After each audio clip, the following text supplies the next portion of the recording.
اب یہ تو ہے ہمارے اوپر فرض اور ہم نے ادا کرنا ہے، لیکن یاد رکھیے جو شخص سستی اور غفلت کی وجہ سے فجر کی نماز نہیں پڑھتا اس کا حشر کیا ہونے والا ہے.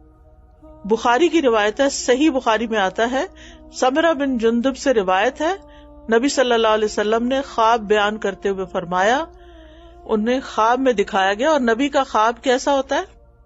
سچا ہوتا ہے. آپ کو کچھ چیزیں خواب میں دکھائی جاتی تھی، کچھ جبریل لے کر آتے تھے اور کچھ ویسے.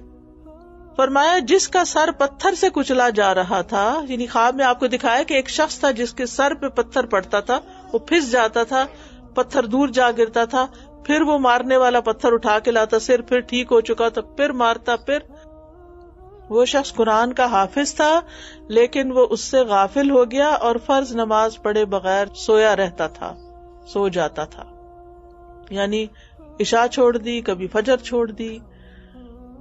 آپ سوچئے کہ معمولی بات. آپ یہ بھی کہہ سکتے ہم کون سے حافظ ہیں، لیکن ہم مسلمان تو ہیں نا. کتنے ہی بچے ہیں جو حفظ کر لیتے ہیں، اس کے بعد اپنا اللہ نہ کرے اللہ کو دین بھی چھوڑ دیتے ہیں.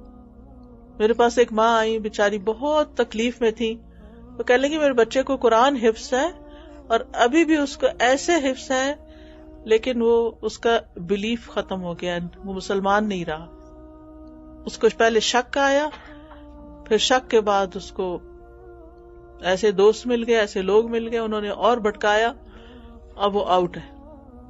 اس ماں کا حال کیا ہوگا جس نے حفظ کرانے میں اتنی محنت کی.